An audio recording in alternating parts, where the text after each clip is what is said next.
सूर्यातप और उसके वितरण को प्रभावित करने वाले कारक।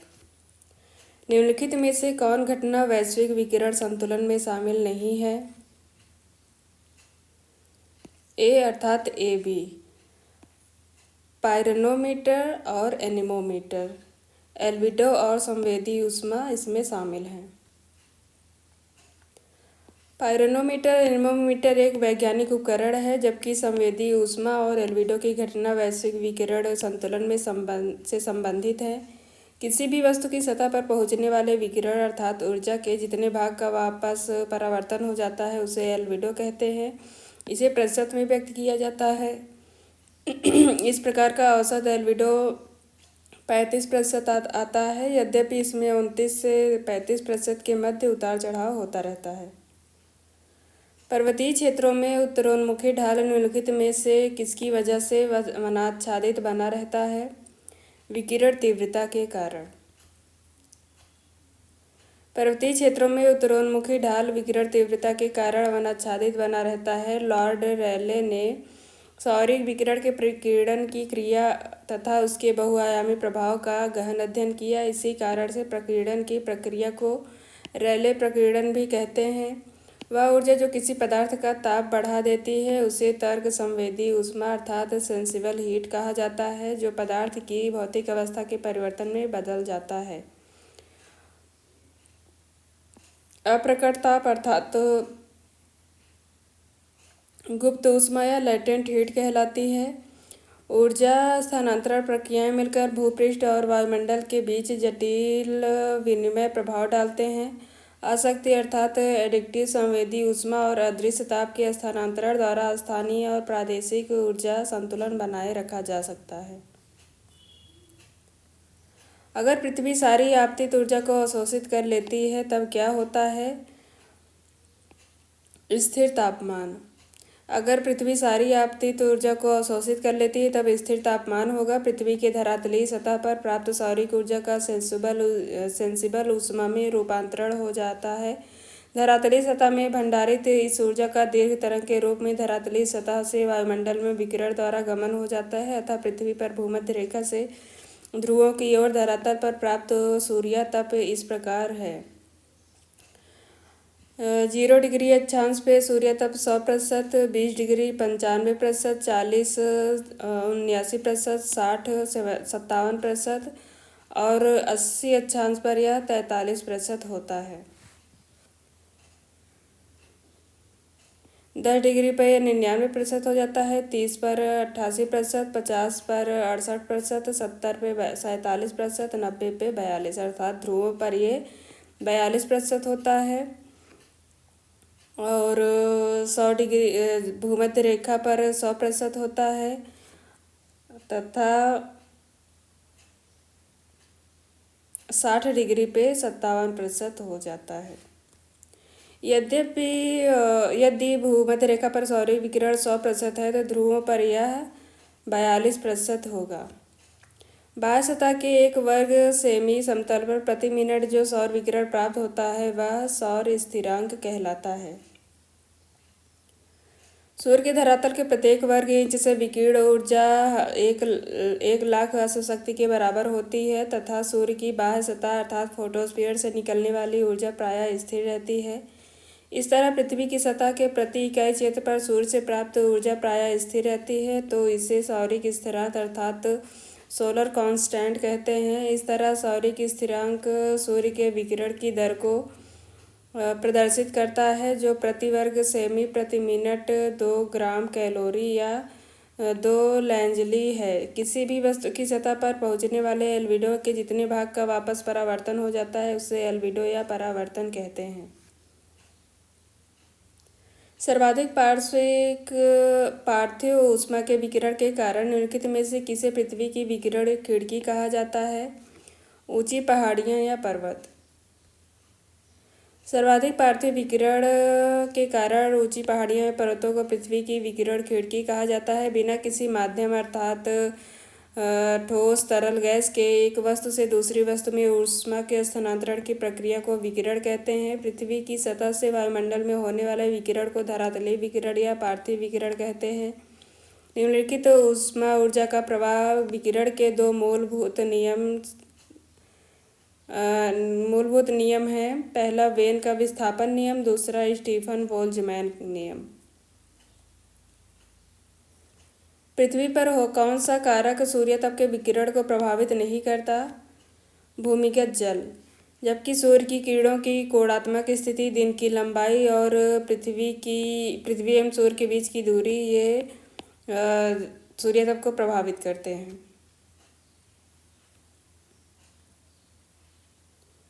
यदि बाहरी वायुमंडल में पहुंचने वाली सौर विकिरण की 200 इकाइयों में से 4 इकाई पृथ्वी के एल्बिडो द्वारा परावर्तित हो जाती है, 28 इकाइयाँ वायुमंडल के भीतर अवशोषित की जाती हैं, 28 इकाइयाँ प्रत्यक्ष विकिरण के रूप में प्राप्त की जाती हैं, 46 इकाइयाँ विसरित विकिरण के रूप में प्राप्त हो जाती हैं तथा 10 इकाइयाँ फैले हुए विकिरण के रूप में प्राप्त की जाती हैं। तो प्रभावित सौर विकिरण की कितनी इकाई वास्तविक रूप से वायुमंडल तथा पृथ्वी की भूमि समुद्र सतह द्वारा अवशोषित की गई हैं? 132 इकाइयाँ। कारक जो सूर्य तप को प्रभावित नहीं करता है वह है प्रचलित पवन, घूर्णन, परिक्रमण और सूर्य किरणों का नतिकोण ये प्रभावित करते हैं। वायुमंडल तथा पृथ्वी की ऊष्मा का प्रधान स्रोत सूर्य है। सौरिक ऊर्जा को ही सूर्य तप कहा जाता है। धरातल पर सूर्य तप की मात्रा में भूमध्य रेखा से ध्रुवों की ओर परिवर्तन होता है, अर्थात भूमध्य रेखा से ध्रुवों की ओर सूर्य तप की मात्रा तेजी से घटती जाती है। सूर्य तप के वितरण में ऋतुगत परिवर्तन भी होता है। प्रवेशी सौरिक विकिरण तरंगों को वायुमंडल की एक मोटी परत से होकर गुजरना पड़ता है। सूर्य तप के धरातलीय वितरण पर खगोलीय एवं भौगोलिक कारकों का विभिन्न रूपों में प्रभाव पड़ता है, जो निम्न है। सूर्य की किरणों का सापेक्षिक तिरछापन, दिन की अवधि, पृथ्वी से सूर्य की दूरी, सौर कलंक, वायुमंडल का प्रभाव यथा प्रत्यावर्तन, अवशोषण, प्रकीर्णन, घूर्णन और परिक्रमण। सूर्य के बाह्य सतह से निकलने वाली ऊर्जा को फोटॉन कहते हैं। सबसे अधिक सूर्य तप उपोष्णकटिबंधीय मरुस्थलों पर प्राप्त होता है, क्योंकि यहाँ मेघाच्छादन बहुत कम पाया जाता है। सूर्य के धरातल से ऊर्जा का विकिरण विद्युत चुंबकीय लघु ऊर्जा तरंगों के रूप में होता है। निम्नलिखित में से कौन सी सतह सर्वाधिक एल्बिडो दर्शाती है? ताजा गिरी बर्फ। ताजा गिरी बर्फ सर्वाधिक एल्बिडो दर्शाती है। वायुमंडल की ऊपरी सतह पर प्राप्त होने वाली कुल ऊष्मा को यदि 100 इकाई मान लिया जाए तो इसमें 35 इकाइयाँ पृथ्वी के धरातल पर पहुँचने से पहले ही अंतरिक्ष में लौट जाती हैं। सौर विकिरण की इस मात्रा को एल्बिडो कहते हैं। इसे सदैव प्रतिशत में व्यक्त किया जाता है। स्थलीय सतह की तुलना में सागरीय सतह का एल्बिडो अधिक होता है। विभिन्न सतहों पर एल्बिडो निम्नलिखित इस प्रकार हैं। सतह हिमावरण 70 से 90%, पतले बादल 25 से 80%, रेत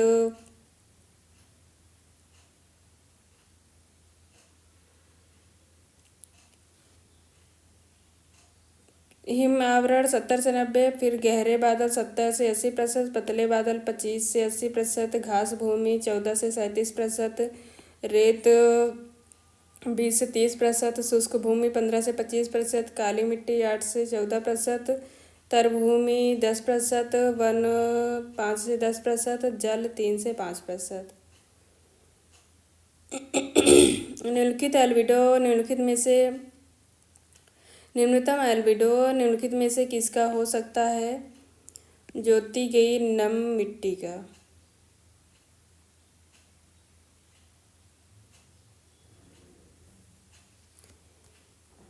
किसी तल द्वारा परावर्तित विकिरण तथा उस तल द्वारा कुल प्राप्त किए गए विकिरण के अनुपात को संबंधित तल का एल्बिडो कहते हैं। सर्वाधिक एल्बिडो सफ़ेद तथा चिकनी वस्तुओं पर पाया जाता है। यही कारण है कि बर्फ, बादल और सफ़ेद संगमरमर का एल्बिडो सर्वाधिक होता है।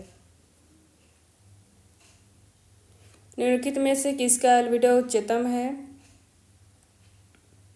पच्छाव मेघ, वर्षा कपासी मेघ या गलनशील हिम या बालू।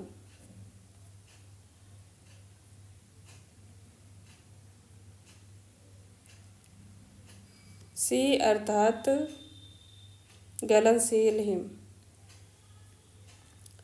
संपूर्ण पृथ्वी का औसत एल्बिडो कितना है? 35%। सर्वाधिक एल्बिडो होता है हिमाच्छादित धरातल से। निम्न सतहों में से किसकी एल्बिडो दर सबसे अधिक होती है? बर्फ की चादर। निम्नलिखित में से कौन सी एक सतह अधिकतम एल्बिडो पैदा करती है? सबल हिमाच्छादन। ये आमतौर पर ही पृथ्वी के किस भाग पर वाष्पीकरण अधिक होता है? भूमध्यवर्ती समुद्रीय। निम्नलिखित में से कौन सा सूर्य की रोशनी को अधिक परावर्तित करता है? ताज़ा बर्फ से आच्छादित भूमि। वह प्रक्रिया जिसमें प्रत्यक्ष संपर्क द्वारा स्थलीय ऊष्मा वायु में स्थानांतरित हो जाती है चालन कही जाती है। वह प्रक्रिया जिसके माध्यम से वनस्पति द्वारा वातावरण में नमी मिलाई जाती है वाष्पोत्सर्जन कहलाता है। दिए गए कथन को पढ़ें और उत्तर का सही विकल्प चुनें। सूर्य की छोटी तरंगें पृथ्वी में आंशिक रूप से प्रवेश करती हैं और वायुमंडल को उष्मित करती हैं। सूर्य से उष्मित, ये पहला कथन सही है। सूर्य से उष्मित पृथ्वी की सतह विस्तारित तरंगें उत्पन्न करती हैं जो परस्पर प्रभाव डालती हैं और वायुमंडल को उष्मित करती हैं। दोनों कथन सही हैं। आमतौर पर जल सतहों की तुलना में भूमि सतह अधिक तेजी से गर्म होती है क्योंकि पानी की विशिष्ट ऊष्मा भूमि से अधिक होती है। पानी की विशिष्ट ऊष्मा भूमि से अधिक होती है। जल की विशिष्ट ऊष्मा अधिक होने के कारण जल देर से गर्म तथा देर से ठंडा होता है जबकि स्थल भाग शीघ्र गर्म और शीघ्र ठंडा होता है। निम्नलिखित में से कौन सा प्रकाश संश्लेषण की प्रक्रिया का आवश्यक भाग नहीं है? नाइट्रोजन। सूर्य का प्रकाश, कार्बन डाइऑक्साइड और जल इसके प्रमुख भाग हैं। विषुव के दौरान पृथ्वी में सभी स्थानों पर प्रकाश युक्त दिन की अवधि 12 घंटे की होती है। सही। प्रकाश की चमक का घेरा सीधे ध्रुव से होकर गुजरता है, इस प्रकार मध्य में अक्षांश रेखाओं को विभाजित करती हैं। ये और दोनों सही है और सही व्याख्या है। निम्नलिखित में से कौन वर्ष का सबसे ज़्यादा सूर्य ताप मार्च 21 एवं सितंबर 23 को प्राप्त करता है? भूमध्य रेखा। कर्क रेखा का विस्तार उत्तरी गोलार्ध में 23.5 डिग्री उत्तरी अक्षांश पर पाया जाता है। कर्क रेखा पर सूर्य 21 जून को चमकता है। मकर रेखा का विस्तार दक्षिणी गोलार्ध में 23.5 डिग्री उत्तरी दक्षिणी अक्षांश में पाया जाता है। मकर रेखा पर 23.5 डिग्री दक्षिणी अक्षांश पर सूर्य 22 दिसंबर को सीधे चमकता है। जलवायु परिवर्तन के निम्न सिद्धांतों में से कौन सा एक सूर्य के क्रोड के फैलाव एवं संकुचन से संबंधित है? सौर कलंक सिद्धांत। सनस्पॉट थ्योरी सूर्य के परिमंडल में दिखने वाले धब्बे हैं जिनका तापमान सूर्य की सतह के तापमान से काफ़ी कम होता है। संभवतः यह चुंबकीय रेखाओं के बंद क्षेत्र हैं। सौर कलंक की अधिकता के समय पृथ्वी पर चुंबकीय आंधियों का जन्म होता है। पृथ्वी का एल्बिडो मुख्यतः प्रभावित होता है पृथ्वी के धरातल की प्रकृति से। निम्नलिखित कथनों की जांच कीजिए और नीचे दिए गए कोड का इस्तेमाल करके सही उत्तर का चयन कीजिए। सूर्य की सतह पर मौजूद काले धब्बों को सनस्पॉट कहा जाता है। सनस्पॉट अंधेरे क्षेत्रों के रूप में दिखाई देते हैं क्योंकि वे अपने आसपास के वर्णमंडल से लगभग 1500 डिग्री सेंटीग्रेड ठंडे होते हैं। एक अकेला सनस्पॉट कुछ दिनों से कुछ महीनों तक रह सकता है। दिखाई देने वाले सनस्पॉटों की संख्या 11 साल के चक्र में घटती बढ़ती है। चारों कथन सही है। निम्नलिखित में से उपसौर के समय सूर्य और पृथ्वी के बीच कौन सही दूरी है? 147 मिलियन किलोमीटर। उपसौर के समय यह 147 मिलियन किलोमीटर होता है और यह 3 जनवरी को पृथ्वी के सबसे निकट होती है, इसे ही उपसौर कहते हैं। 4 जुलाई को दूरी अधिक होती है, यह इसे अपसौर कहते हैं।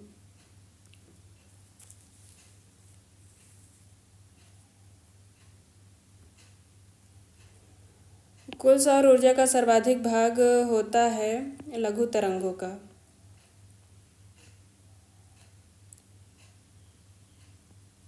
जल चक्र में वाष्पीकरण से एकदम पहले क्या आता है? ताप।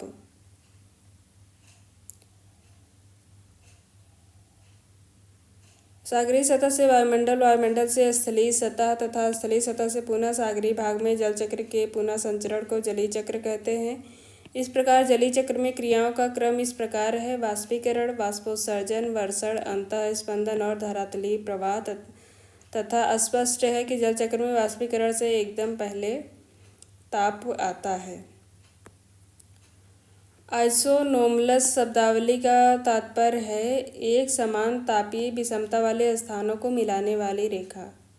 आइसोनोमलस। जबकि आइसोडाइन समान चुंबकीय गहनता वाले स्थानों को मिलाने वाली रेखा है। आइसोक्लाइन चुंबकीय नति की समानता वाले स्थानों को मिलाने वाली रेखा। आइसोपोर लाइन चुंबकीय विषमताओं में समान वार्षिक परिवर्तन वाले स्थानों को मिलाने वाली रेखा। पार्थिव विकिरण वायुमंडल को कितना प्रतिशत गर्म करता है? 80%। पृथ्वी के धरातल में कणिका विकिरण होता है, वहीं वायुमंडल में वर्णात्मक विकिरण होता है। पार्थिव विकिरण वायुमंडल द्वारा अवशोषित कर लिया जाता है। सूर्य तप के समय का गोधूली प्रकाश परिणाम है सौरिक प्रकाश के प्रकीर्णन का।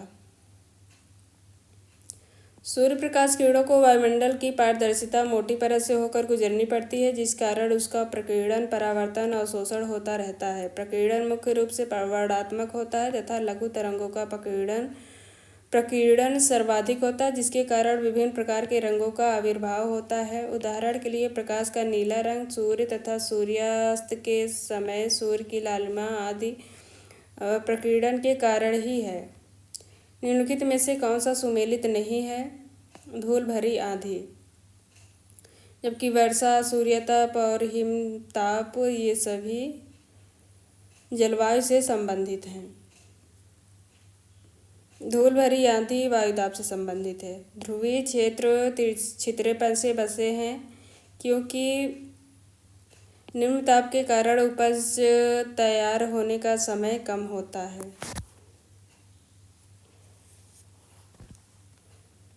ध्रुवीय क्षेत्र में मानव बसाव न होने का प्रमुख कारण वहाँ की जलवायु का मानव के लिए उपयुक्त न होना है। जब सूर्य तप सब जगह समान रूप से पड़ता है, तब भूसतह जल भाग की तुलना में ज़्यादा तेजी से गर्म हो जाता है। धरती अपारदर्शी है, जबकि जल सौर विकिरण के लिए पारदर्शी है।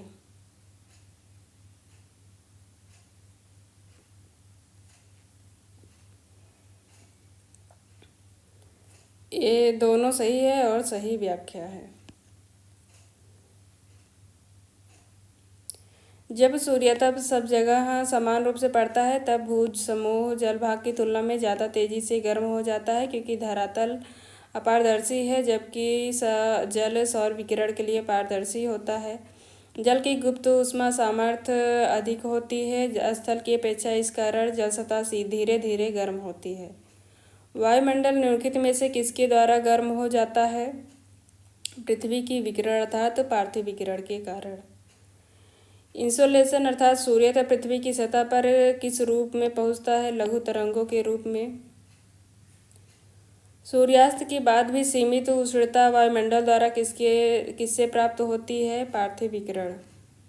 यदि सूर्य का उत्थापन कम होता है तो एल्बिडो बढ़ेगा।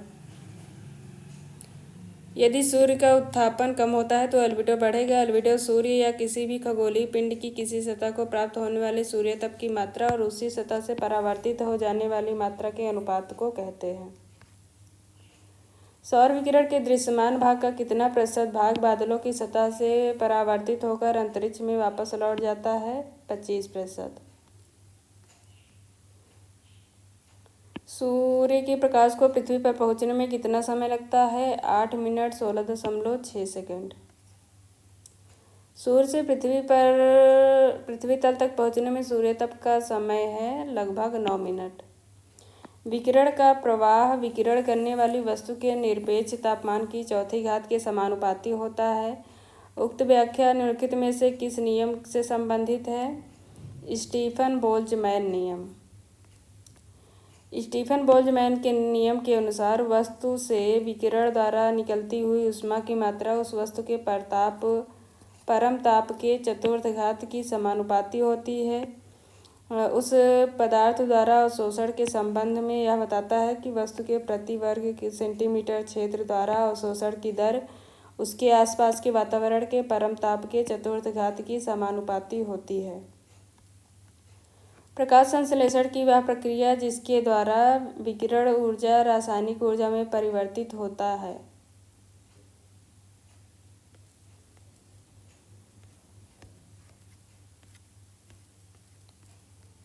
सूर्य से संचालित ऊर्जा है सूर्यतप। हवा की एक दी हुई मात्रा में 20 ग्राम जलवाष्प है। उसी तापमान पर 80 ग्राम जलवाष्प होने से वह हवा संतृप्त हो जाती है। हवा की सापेक्षिक आर्द्रता होगी 25%। सापेक्षिक आर्द्रता बराबर निरपेक्ष आर्द्रता बटा आर्द्रता सामर्थ्य गुणे 100, तो ये 25% हो जाएगा। जब जल वाष्पीकृत होता है तो जल को वाष्पीकृत करने में प्रयुक्त ऊर्जा वाष्पीकृत जल अणु में प्रच्छन्न ऊष्मा के रूप में जमा होती है। जलवाष्प पर सामुद्रिक प्रभाव का परिणाम है वार्षिक वर्षा में वृद्धि। निम्नलिखित में से कौन सी दशा सूर्य तप की न्यूनतम मात्रा प्रदान करेगी? सूर्य क्षितिज के समीप है या पृथ्वी सूर्य अपनी कक्षा में समीपतम बिंदु पर है। दिन की लंबाई अधिकतम है, रात की लंबाई अपने न्यूनतम स्तर पर है। तो ये सूर्य क्षितिज के समीप है, अर्थात सूर्योदय या सूर्यास्त का समय।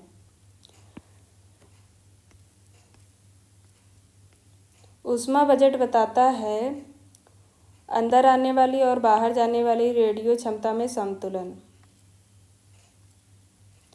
तापमान का क्षैतिज एवं ऊर्ध्वाधर वितरण। सौर विकिरण विषमता एवं जलवायु परिवर्तन सिद्धांत का प्रतिपादन किसने किया था? सर जॉर्ज सिम्पसन ने। सौर विकिरण विषमता एवं जलवायु परिवर्तन सिद्धांत का प्रतिपादन सर जॉर्ज सिम्पसन द्वारा किया गया था। पृथ्वी की सतह पर विभिन्न मौसमी घटनाएं पृथ्वी की सतह तथा वायुमंडल के बीच सौर ऊर्जा के स्थानांतरण एवं विनिमय पर निर्भर करती है। ऊर्जा का एक स्थान से दूसरे स्थान को स्थानांतरण, परिचालन अर्थात कंडक्शन, रेडिएशन और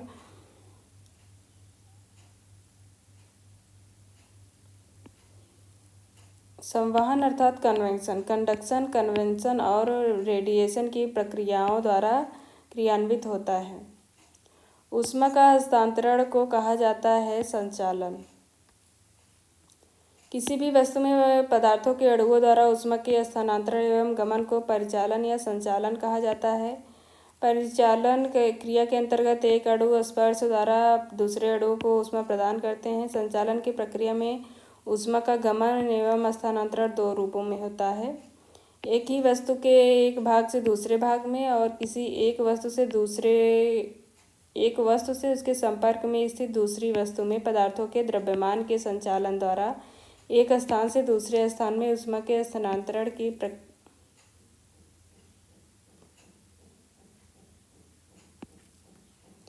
एक वस्तु से दूसरा है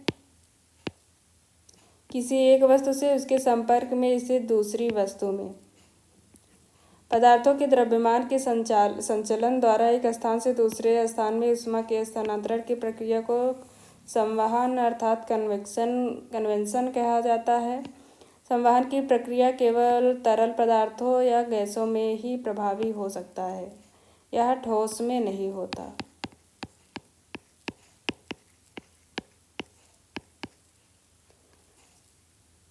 कितने अक्षांश को तापीय भूमध्य रेखा कहा जाता है?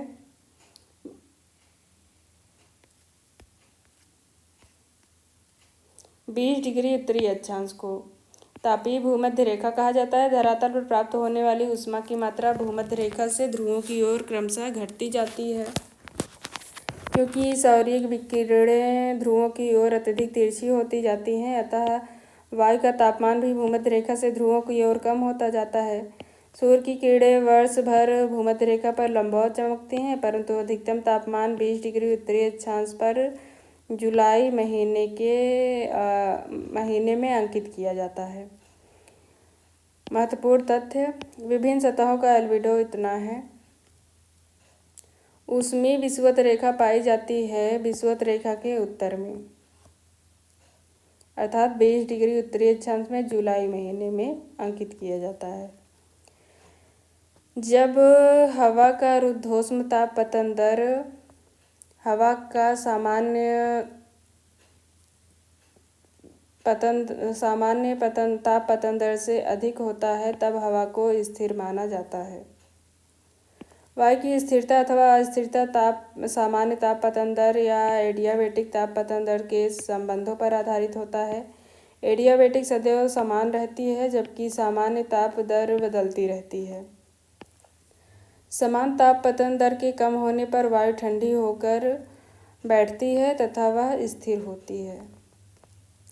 वह प्रक्रिया जिसके माध्यम से ठंडी हवा गर्म हवा को एक स्थान से दूसरे स्थान पर क्षैतिज रूप से स्थानांतरित करती है जानी जाती है अभिवहन।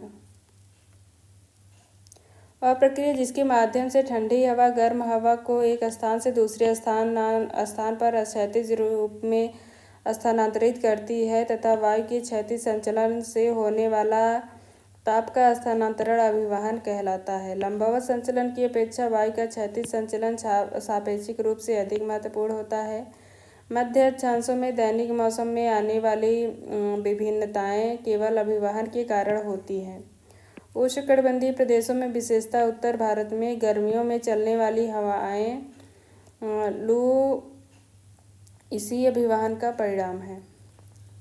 वार्षिक ताप परिसर की गणना की जाती है।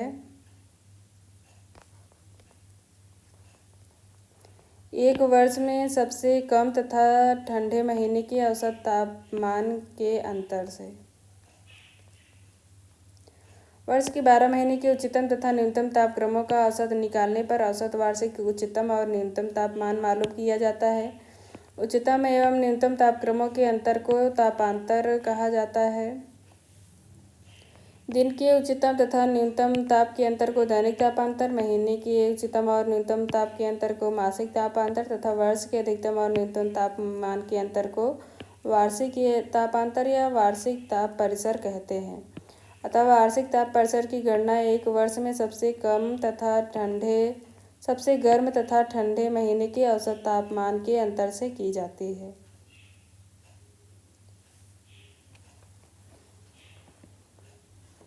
100 डिग्री सेंटीग्रेड तापमान फ़ारेनहाइट मापक पर 212 डिग्री के समतुल्य होता है। डिग्री सेंटीग्रेड को 12 फ़ारेनहाइट में बदलने का सूत्र है फ़ारेनहाइट बराबर 9/5 गुणे सेंटीग्रेड प्लस 32 फ़ारेनहाइट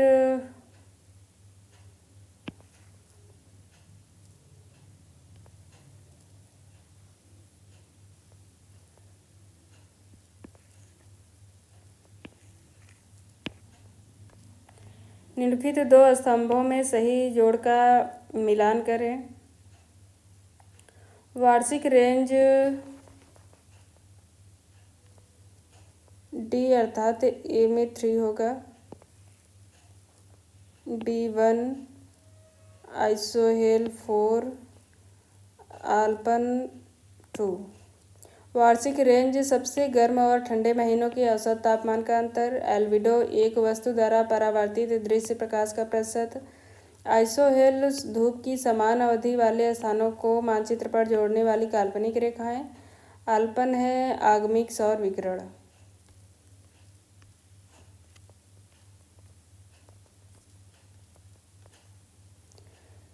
मैदानी क्षेत्रों में पहाड़ों तक जाने के दौरान तापमान दर में कितनी कमी आएगी? 165 मीटर के लिए 1 सेंटीग्रेड। आइसोथर्म एक काल्पनिक रेखा है जो उन जगहों को जोड़ती है। समान तापमान वाले स्थानों को मिलाने वाली रेखा को आइसोथर्म कहा जाता है। समान वायुदाब मिलाने वाली रेखा को आइसोबार, समान सूर्य तप प्राप्त करने वाले स्थानों को आइसोहेल तथा समान वर्षा वाले स्थानों को मिलाने वाली रेखा आइसोहाइट। समलवण लवणता, समताप तापमान, समवर्षा वर्षा, समदाब दाब। ग्रीष्म एवं शीत ऋतु में समताप रेखाएं अधिक उत्तर या दक्षिण की तरफ झुकी मिलती हैं।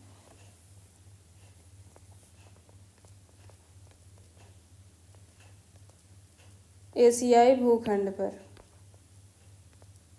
एशिया विश्व का सर्वाधिक बृहद भूखंड है, अतः इस भूभाग पर महाद्वीपीयता के कारण जाड़े में समताप रेखा उत्तर की ओर तथा ग्रीष्म ऋतु में दक्षिण की ओर झुक जाती है।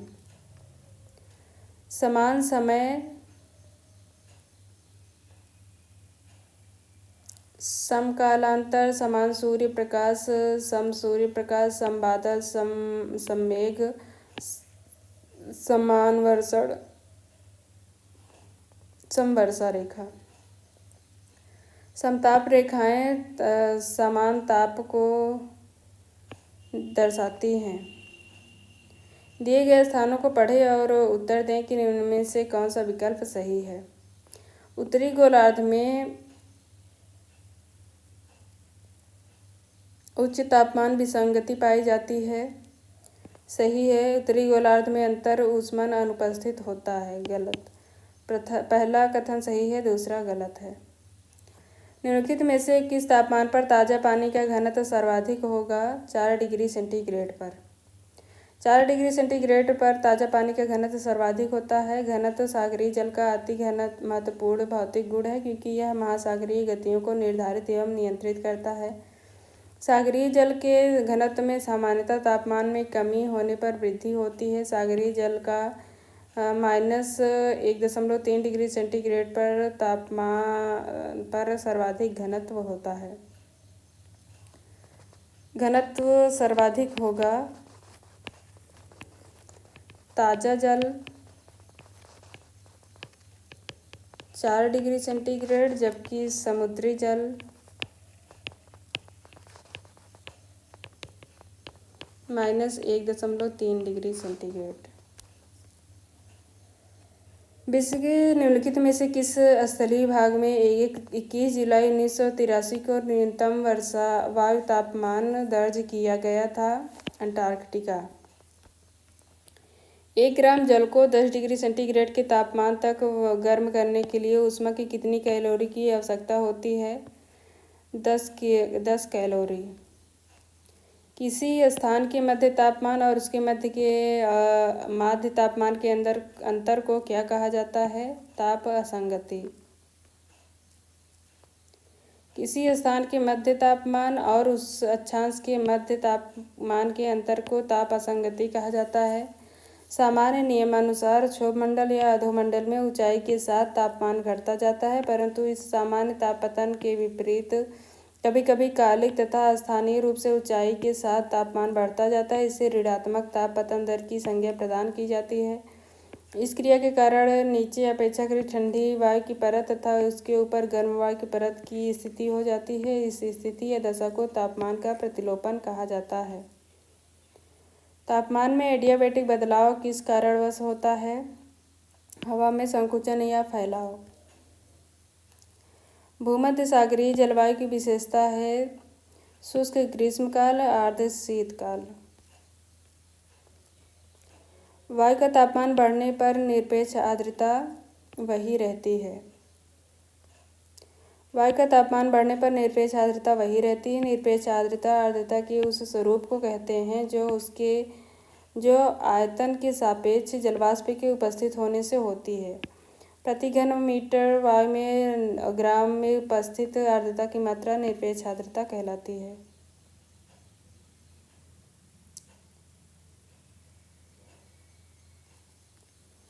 निम्नलिखित में से कौन तापमान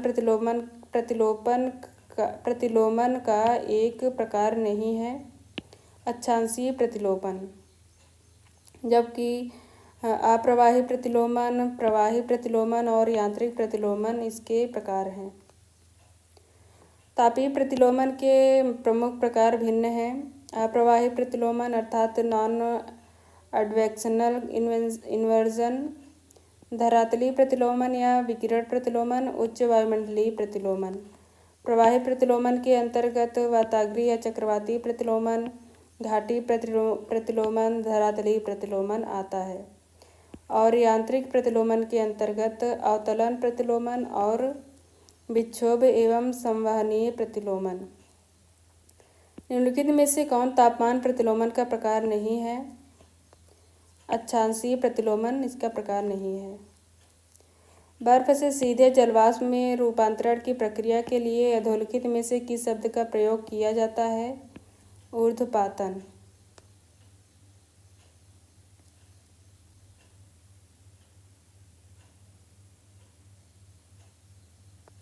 बर्फ अर्थात सॉलिड से सीधे गैस में परिवर्तन की दर को ऊर्ध्वपातन कहते हैं। वायुमंडल की निम्नलिखित परतों में से किसमें तापमान में 6.5 डिग्री सेंटीग्रेड प्रति किलोग्राम की गति से ह्रास होता है? यह है परिवर्तन मंडल। वायु रस की स्थिरता या अस्थिरता की डिग्री के निर्धारण के लिए किस उपकरण का प्रयोग किया जाता है? रेडियो सांडेस। वायु रस की स्थिरता और अस्थिरता की डिग्री के निर्धारण के लिए रेडियो सांडेस का उपयोग किया जाता है। सोनार एक तकनीक है जो नौचालन जल के अंदर संचार करने तथा जल के अंदर या सतह पर वस्तुओं का पता लगाने के लिए ध्वनि संचरण का उपयोग करती है। उपकरण का नाम और मापे तत्व का नाम।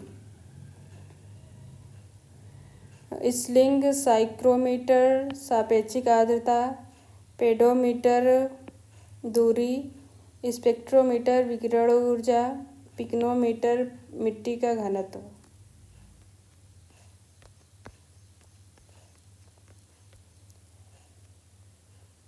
अपघटन वाष्पोत्सर्जन होता है। जलवाष्प का श्वसन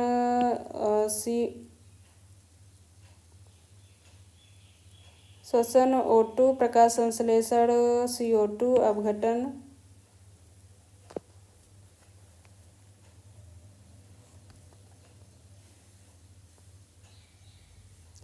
प्रकाश संश्लेषण में ऊर्जा।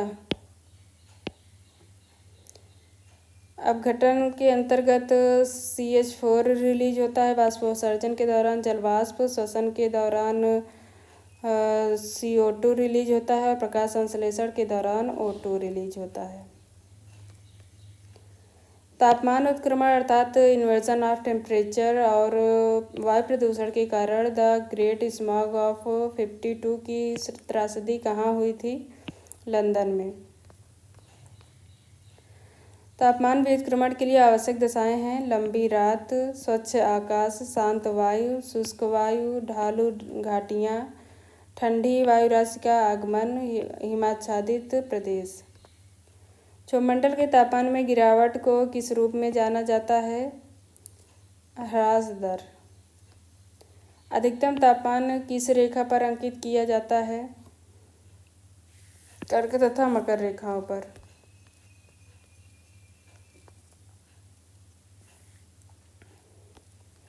निम्न में से कौन सा अप्रवाही तापीय प्रतिलोमन से संबंधित नहीं है?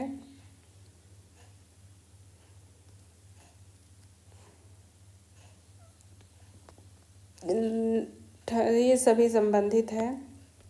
अप्रवाही प्रतिलोमन धरातल के निकट वायुमंडल के सबसे निचले भाग के घटित होने के कारण उसे धरातलीय प्रतिलोमन की संज्ञा दी जाती है। इस तरह के प्रतिलोमन मुख्य रूप से मध्य एवं उच्च अक्षांशों के हिमाच्छादित भागों में जाड़े की लंबी रात्रि के समय होता है। इसके लिए अनुकूल दशाएं हैं: जाड़े की दीर्घ रात्रि होनी चाहिए। आकाश स्वच्छ तथा बादल रहित, धरातल के पास शुष्क पवन, वायुमंडल शांत स्थिर तथा पवन संचार मंद होना चाहिए। हिम से हिमाच्छादित धरातल होना चाहिए। तापमान प्रतिलोमन के लिए कौन सी उपयुक्त दशा नहीं है? शीत ऋतु में शांत और साफ आकाश ये उपयुक्त है। धरातल का प्राकृतिक वनस्पति से आवृत होना ये नहीं है कि हिमाच्छादन होना चाहिए।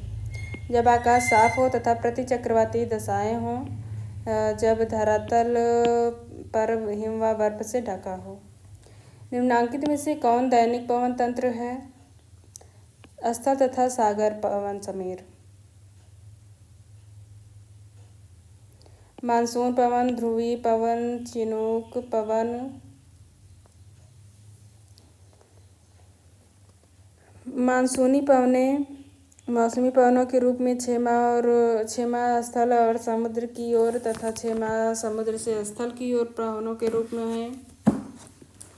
स्थल एवं सागर समीर प्रतिदिन समुद्री तटीय भागों पर, ध्रुवी पवनें, ग्रही पवनें तथा चिनूक एवं स्थानीय पवन हैं जो रॉकी के पूर्वी ढलानों के सहारे गिरती रहती हैं। निम्नलिखित में से किसका सुमेल नहीं है?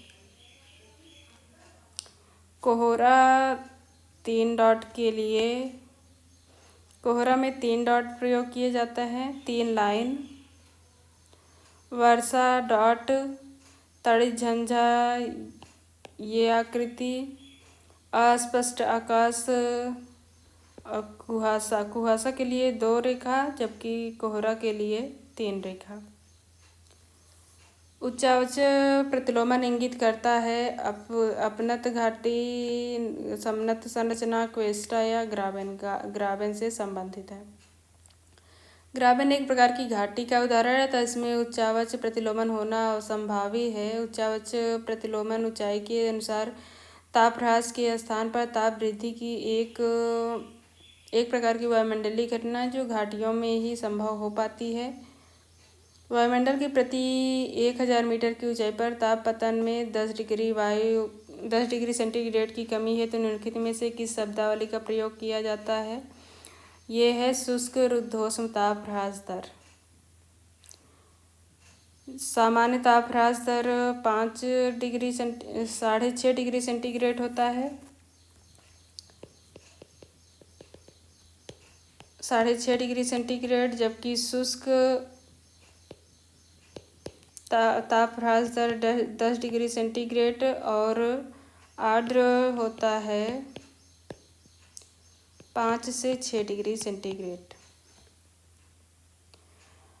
भारत का दैनिक मौसम मानचित्र नहीं दर्शाता है तापमान को। इसमें वायुदाब का वितरण, पवनों की दिशा और वर्षा की मात्रा दर्शाई जाती है जबकि तापमान को नहीं दर्शाया जाता है। निम्न में से कौन ताप व्युत्क्रम में योगदान नहीं देता है? हिमाच्छादित आकाश, जबकि दीर्घ ठंडी रात, हिमाच्छादित सतह, शांत वायु ये इसमें योगदान देते हैं। ग्रीष्म ऋतु की अपेक्षा शीत ऋतु में सापेक्ष आर्द्रता बहुत अधिक रहती है। तापमान की वृद्धि के साथ वायु की जलवाष्प धारण करने की क्षमता में वृद्धि हो जाती है। ये असत्य है परंतु असत्य है। पृथ्वी पर अधिकतम तापमान इनमें से किसके आसपास दर्ज की जाती है? कर्क रेखा पर।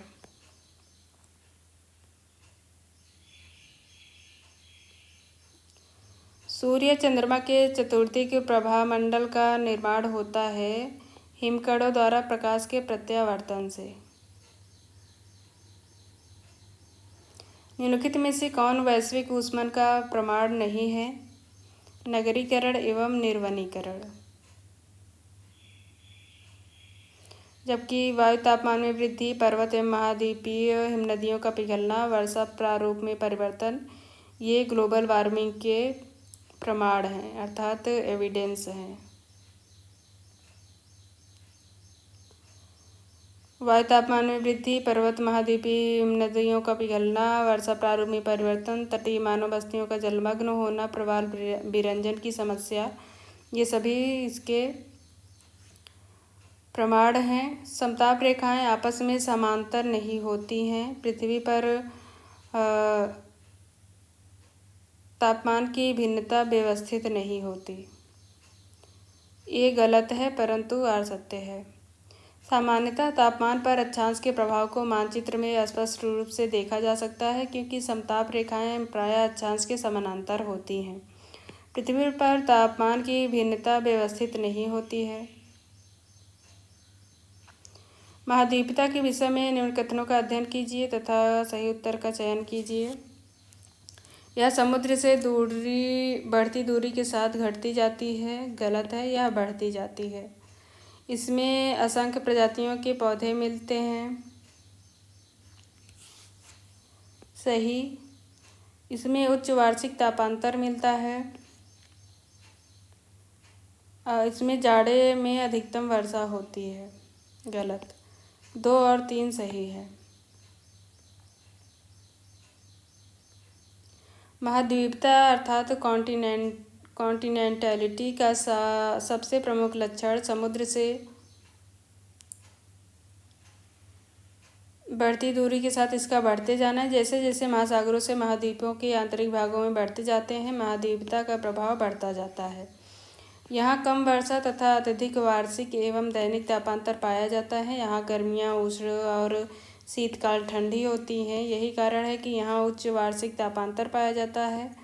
बरखोयांश का वार्षिक तापांतर सबसे अधिक है। यह साइबेरिया क्षेत्र में स्थित सबसे ठंडा ध्रुव अर्थात कोल्ड पोल भी कहते हैं।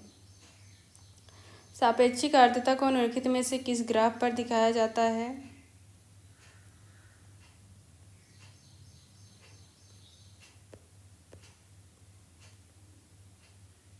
बैरोग्राफ। सी अर्थात हाइग्रोमीटर।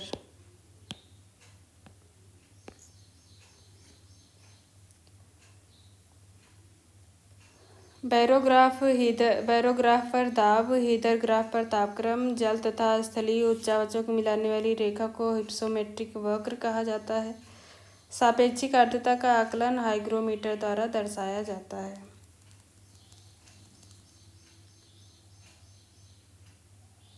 तापमान एवं वर्षा का संबंध निम्नलिखित में से किस आलेख पर दिखाया जाता है? Heather graph. तापमान एवं वर्षा हीदर ग्राफ पर दिखाया जाता है। इस रेखा चित्र का प्रयोग सर्वप्रथम ग्रिफिथ टेलर महोदय ने मानव बस्तियों पर जलवायु के प्रभावों को स्पष्ट करने के लिए किया था। हीदर ग्राफ तापक्रम, क्लाइमोग्राफ सापेक्षिक आर्द्रता, बैरोमीटर दाब, तारा चित्र दिशा। परिवर्तन मंडल या क्षोभ मंडल में तापमान ऊंचाई के साथ घटता जाता है। शुष्क और ऊर्ध्वोष्म ताप पतन दर निम्नलिखित में से कितनी होती है?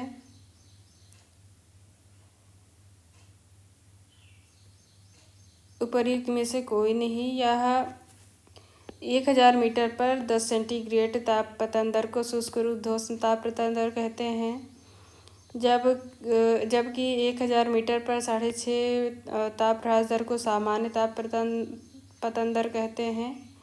इस प्रकार सभी विकल्प में से कोई सही नहीं है। आइसोहेल रेखाओं द्वारा क्या प्रदर्शित किया जाता है? समान धूप। तापीय प्रतिलोमन की घटना निम्न में से कहाँ घटित होती है? घाटियों के ऊपरी भागों में। अभिवाहनिक व्युत्क्रमण होता है उच्च धरातल पर। स्थलाकृतिक विषमताओं की उपस्थिति के कारण अभिवाहनिक व्युत्क्रम उत्पन्न होता है, जिससे गर्म हवा में ठंडी हवा स्थानांतरित होती है। तापक्रम का अध्ययन नहीं किया जाता है तिर्यक वितरण के रूप में, जबकि ऊर्ध्वाधर वितरण के रूप में, क्षैतिज वितरण के रूप में और प्रादेशिक वितरण के रूप में इसका अध्ययन किया जाता है। निम्नलिखित में से कौन सा कटिबंध सर्वाधिक मात्रा में सूर्य ताप प्राप्त करता है? उष्णकटिबंध। निम्नलिखित में से कौन सा कथन सही नहीं है? निरपेक्ष आर्द्रता भूमध्य रेखा पर सर्वाधिक तथा ध्रुवों की ओर कम होती जाती है। निरपेक्ष आर्द्रता के वितरण में जल, स्थल और मौसम का प्रभाव पड़ता है। निरपेक्ष आर्द्रता शीत ऋतु की अपेक्षा ग्रीष्म ऋतु में तथा रात्रि की अपेक्षा दिन में अधिक नहीं होती। ये गलत है। महासागरों में दूरी बढ़ने के साथ ही निरपेक्ष आर्द्रता की मात्रा घटती जाती है।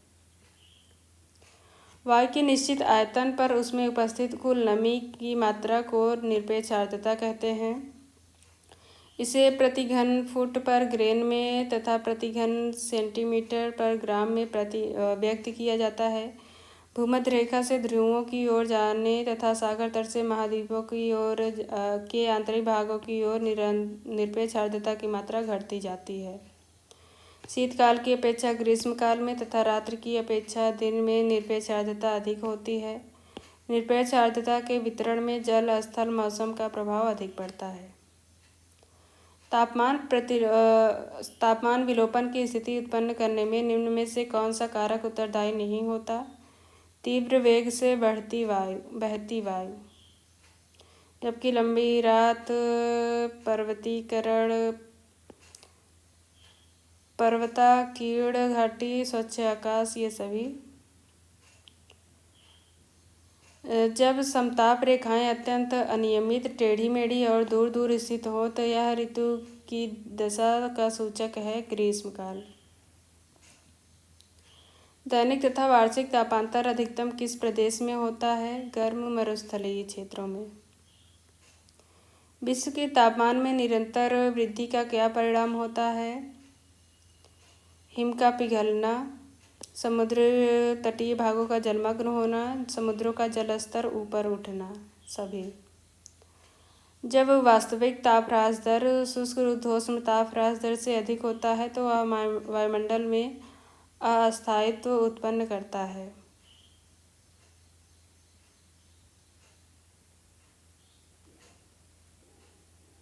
जब वास्तविक तापह्रास दर शुष्क ऊर्ध्वोष्ण तापह्रास दर से अधिक होता है तो वायुमंडल में अस्थायित्व प्रदान करता है, और जबकि प्रति चक्रवात वृत्ताकार समदाब रेखाओं द्वारा घिरा हुआ वायु का ऐसा क्रम होता है जिसके केंद्र में वायुदाब उच्चतम होता है तथा बाहर की ओर घटती जाती है।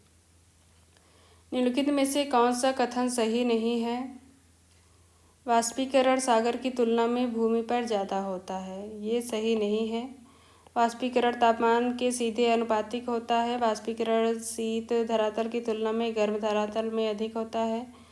वायुमंडल में उपलब्ध ऊष्मा की मात्रा को कम करके वाष्पीकरण तापमान कम करता है। ऊर्ध्वपातन अर्थात सब्लिमेशन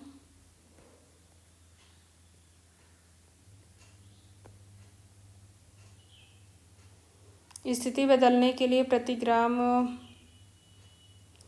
680 कैलोरी अवशोषित करती है। ऊर्ध्वपातन स्थिति बदलने के लिए प्रति ग्राम 680 कैलोरी अवशोषित करती है। हिमीकरण प्रति ग्राम 80 कैलोरी निर्मुक्त करती है। वाष्पीकरण अवशोषित ऊर्जा सतह से निकलने के लिए आवश्यक गति प्रदान करती है। संघनन ऊर्जा का निर्मुक्त होना।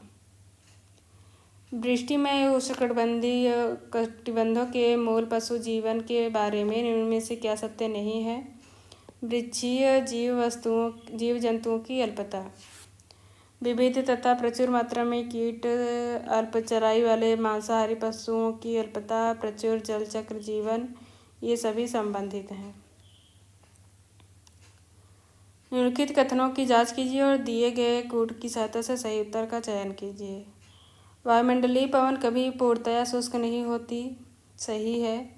जलकण वायुमंडलीय परिमाण का 4% तक अधिग्रहण कर सकते हैं। ये भी सही है। वायुमंडल में जल के कण हमेशा अदृश्य रहते हैं। ये गलत है। निम्नलिखित में से कौन सा युग्म सही सुमेलित नहीं है? वाष्पीकरण द्रव को गैस में बदलने की प्रक्रिया, संघनन गैस से द्रव में बदलने की प्रक्रिया, और ऐसा पदार्थ जो साधारण रासायनिक या भौतिक साधनों के द्वारा सरल पदार्थों में वियोजित नहीं किया जा सकता। चालन विविक्त पदार्थ के छोटे टुकड़े जो सतह का कार्य करते हैं, जिन पर जलकण संघनित होते हैं। ये गलत है। किसी भी वस्तु में पदार्थों के अणुओं द्वारा ऊष्मा के स्थानांतरण एवं गमन को चालन कहते हैं। चालन की प्रक्रिया के अंतर्गत एक अणु स्पर्श द्वारा दूसरे अणु को ऊष्मा प्रदान करते हैं। निम्नलिखित कथनों को पढ़ें। उपर्युक्त में से कौन सी स्थिति तापमान में विलोमता को बढ़ावा देती है? ठंडी शुष्क वायु और लंबी शीतकाल।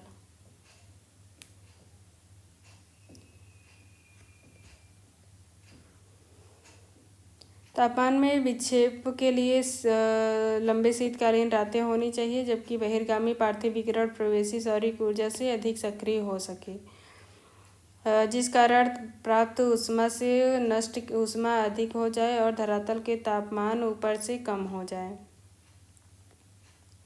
ऊंचाई में वृद्धि के साथ तापमान में वृद्धि क्या कहलाती है? तापीय प्रतिलोमन अर्थात ताप व्युत्क्रमण। उष्णकटिबंधीय जलवायु विशेष भौगोलिक अंश है।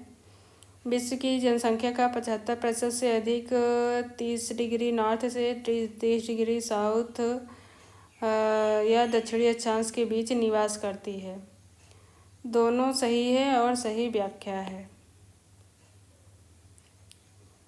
निम्नलिखित में से कौन वायुमंडलीय ऊर्जा का स्रोत है? गुप्त ऊष्मा स्रावित होती है।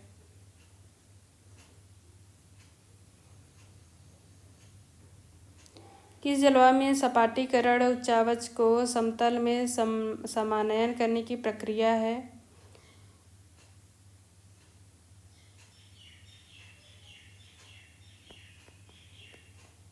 शीत जलवायु में सपाटीकरण उच्चावच को समतल में समानयन करने की प्रक्रिया है।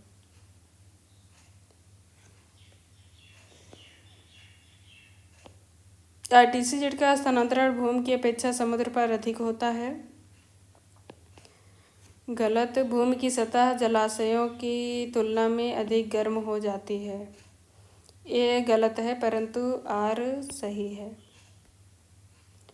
निम्नलिखित में से किस अधिकतम उष्ण महीने के औसत ताप को दर्शाने वाली समताप रेखा को सामान्यतः टुंड्रा जलवायु की भूमध्य रेखीय उपांत की मान्यता प्राप्त होती है? 10 डिग्री सेंटीग्रेड। 10 डिग्री सेंटीग्रेड के अधिकतम उष्ण महीने के औसत तापमान को दर्शाने वाली समताप रेखा को सामान्यतः टुंड्रा जलवायु की भूमध्य रेखीय उपांत की मान्यता प्राप्त है। टुंड्रा जलवायु की प्रदेश उत्तरी गोलार्ध में 66 डिग्री उत्तरी अक्षांश के उत्तर में पाए जाते हैं। वायुदाब पेटियों को भूमध्य रेखा से ध्रुवों की ओर लगाएं। भूमध्य रेखीय न्यून दाब, उपोष्ण उच्च वायुदाब और उपध्रुवीय न्यून दाब तथा ध्रुवीय उच्च वायुदाब अर्थात सी सही है।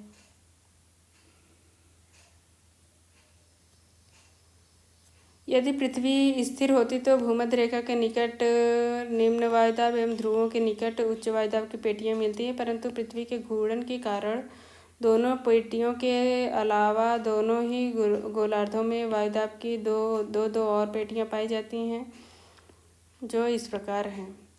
विश्व के कौन से क्षेत्रों में न्यूनतम वार्षिक तापांतर होता है? भूमध्य रेखीय क्षेत्रों पर। वायुमंडल में ऊंचाई की ओर जाते हुए सामान्यतः वायु का ताप घटता है, क्योंकि कुछ विशेष परिस्थितियों में तापमान घटने के बजाय बढ़ता है। ऐसी स्थिति को तापीय व्युत्क्रमण कहते हैं। 20 डिग्री सेंटीग्रेड पर उस वायु राशि की लगभग आपेक्षिक आर्द्रता क्या होगी जिसकी निरपेक्ष आर्द्रता 10 ग्राम प्रति मीटर क्यूब है, जबकि 20 डिग्री सेंटीग्रेड पर 1 घन मीटर वायु अधिकतम 17.3 ग्राम जल को धारण कर पाती है। ये 58% है। वायु के एक नमूने में वास्तविक नमी की मात्रा संतृप्त वायु की उसी दशा में तथा उसी तापमान पर निहित आर्द्रता का प्रतिशत कहलाता है। सापेक्ष आर्द्रता। ठोस स्थलीय धरातल में ऊष्मा संचार का एकमात्र साधन निम्न में से कौन सा है? कंडक्शन अर्थात चालन।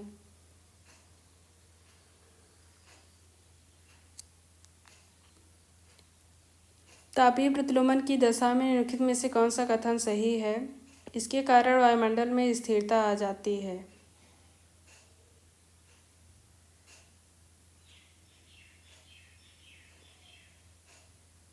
ताप विलोमता से क्या तात्पर्य है? ऊंचाई के साथ तापमान में वृद्धि।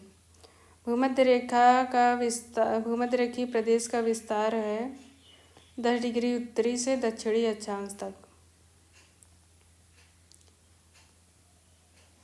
भूमध्य रेखीय प्रदेश में ग्रीष्म ऋतु में वर्षा नहीं होती है। सही है। भूमध्य सागरीय प्रदेश में ग्रीष्म ऋतु में व्यापारिक पवन इस प्रदेश के ऊपर से नहीं बहती। ये सत्य है परंतु और असत्य है।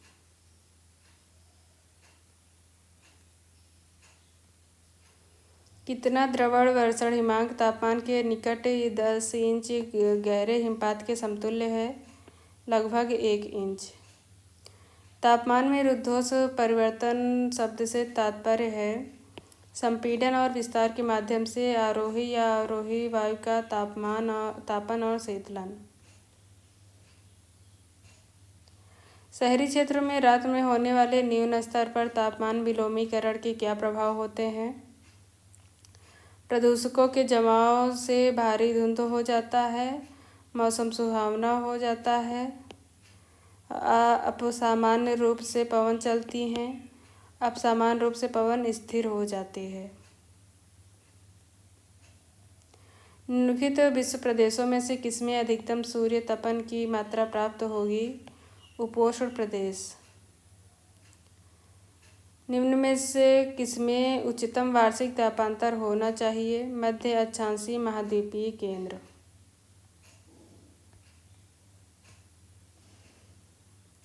जब शुष्क और आर्द्र रुद्धोष्म ताप ह्रास दर पर्यावरणीय ह्रास दर से कम हो तब स्थिर वायुमंडलीय स्थिति प्रभावी हो जाती है।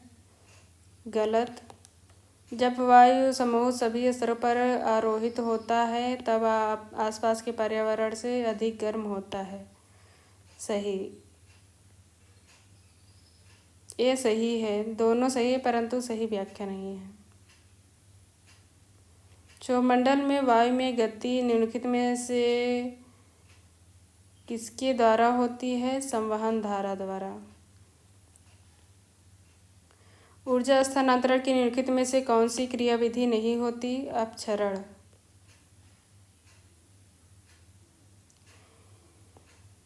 ऊर्जा स्थानांतरण में अपक्षरण की क्रिया नहीं है। चालन इसके अंतर्गत अणु स्पर्श होना चाहिए। और विकिरण में कोई भी वस्तु निश्चित तापमान पर विभिन्न प्रकार की ऊष्मा तरंगें प्रसारित करती है जिससे विकिरण होता है।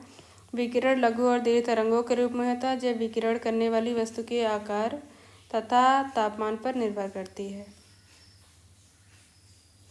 स्थिर वायु ऊर्ध्वाधर संचलन को रोकती है और अस्थिर वायु अपने स्वयं के उत्प्लावन के कारण अपने आप ही ऊपर चढ़ती है। जब स्थिर वायु पर ऊपर उठने के लिए जोर पड़ता है तो बादल बनते हैं, व्यापक होते हैं और ऊर्ध्वाधर मोटाई कम होती है। दोनों कथन सही है। निम्न में से किस प्रकार की आर्द्रता को प्रति किलोग्राम वायु में जलवाष्प की मात्रा में व्यक्त किया जाता है? विशिष्ट आर्द्रता। निम्न में से कौन सा एक कारण तापमान का पृथ्वी की सतह पर वितरण को प्रभावित नहीं करता? वायुमंडलीय दबाव।